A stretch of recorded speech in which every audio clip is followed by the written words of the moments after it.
तो हेलो, आज के वीडियो में हम बात करेंगे उन हीलिंग के बारे में।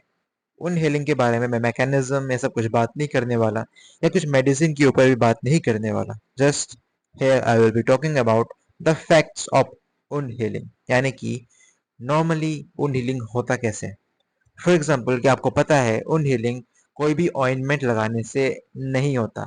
कोई भी मेडिसिन लाइक हम कोई मलहम लगाते हैं, फॉर एग्जाम्पल सल्फामाइसिन, हमें लगता है कि इसे लगाने से उन हीलिंग फास्ट हो जाएगा या वही उन हीलिंग कराता है, पर बट नो। उन healing is completely a natural process, यानी कि वो खुद से ही होता है। वो पूरा नेचुरल है, वो हमारा बॉडी ही कर सकता है और कोई नहीं।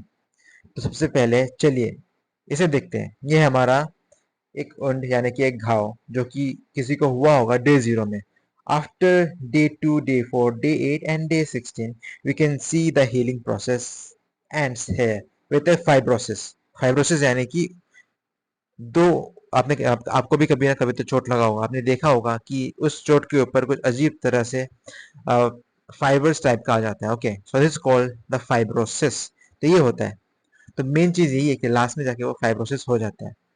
और हम कुछ ऑइंटमेंट इसलिए लगाते हैं ताकि उसमें कोई बैक्टीरियल इन्फेक्शन ना हो। ओके, लाइक बैक्टीरियल, फंगल और पैरासाइटिकल। तो ऑइंटमेंट का काम यही है।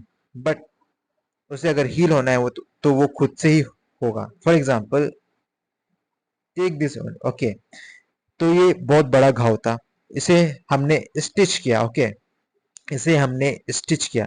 तो अगर कोई भी वुंड अगर खुद से हील होता था, डॉक्टर को स्टिच करने की जरूरत क्या थी। फॉर एग्जाम्पल, मुझे भी चोट लगी है 2 बार माथों में।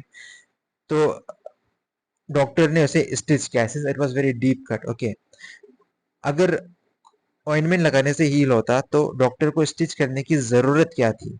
अब ये समझिए। ओके, तो सबसे पहले एग्जांपल लेते हैं, 2 एग्जांपल लेते हैं, सो 3 एग्जांपल लेते हैं। ये है हमारा पहला घाव, ये हमारा दूसरा घाव एंड ये है हमारा तीसरा घाव। ओके, सो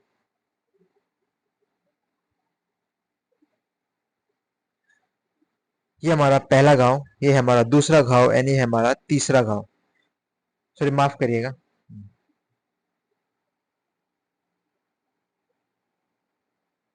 तो चलिए एग्जांपल देखते हैं, 3 एग्जांपल।